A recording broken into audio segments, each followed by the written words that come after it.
చిన్నారం మండల పాత్రికేయుడు లక్ష్మణ్ ఇవాళ రోడ్డు ప్రమాదంలో ఆకస్మిక మృతి చెందడం పట్ల తెలంగాణ రాష్ట్ర వర్కింగ్ జర్నలిస్ట్ సంఘం పక్షాన ప్రగాఢ సంతాపాన్ని సానుభూతిని వ్యక్తం చేస్తున్నాం. ఎందుకంటే లక్ష్మణ్ తన కుటుంబ సభ్యులతో కలిసి వాళ్ళు కొమరవెల్లికి వెళ్ళి వస్తూ గజ్వేల్ మండలం రిమ్మనగూడ సమీపంలో రోడ్డు ప్రమాదానికి గురైనరు. నిజంగా ఇది ఒక విషాదమైనటువంటి సంఘటన. ఇవాళ ఒక మెదక్ జిల్లాలోనే కాదు, ఇక రాష్ట్ర వ్యాప్తంగా ఇది ఒక విషాదకరమైన సంఘటన. 8 మంది ఒకే కుటుంబానికి చెందిన వాళ్ళు 8 మంది మృతి చెందారు.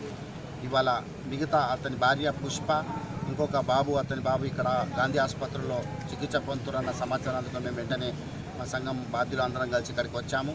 డీసీపీ సుమతి గారు కూడా వారి ఇందాక వచ్చి అక్కడ వారు కూడా పూర్తి స్థాయిలో ఈ క్షతగాత్రులకి అట్లాగే కొంత ప్రాణాపాయ స్థితిలో ఉన్న వాళ్ళకి చికిత్స అందించే విధంగా వారు కూడా చర్యలు తీసుకుని మేము కూడా సూపరింటెండెంట్ గారితో మాట్లాడడం జరిగింది. ఏది ఏమైనా ఇప్పుడు పుష్పకు కానీ ఆ బాబుకు కానీ మంచి చికిత్స అందించాలి. వాళ్ళు ఖచ్చితంగా ఈ ఆసుపత్రి నుండి ఆరోగ్యంగా బయటపడాలని మా యూనియన్ ఆకాంక్షిస్తుంది. మిగతా వాళ్ళు కూడా అందరికీ ఇప్పటివరకు అయితే ఉన్న సమాచారం మేరకు ఒకరు తప్ప మిగతా వాళ్ళందరికీ ఎలాంటి ప్రాణాపాయం కూడా లేదని చెప్పి కూడా డాక్టర్లు అలాగే సూపరింటెండెంట్ గారు స్పష్టం చేశారు. వాళ్ళందరూ క్షేమంగా తిరిగి రావాలని కోరుకుంటున్నాం. ఇవాళ లక్ష్మణ్ మృతి మీడియా రంగానికి తీరని లోటు.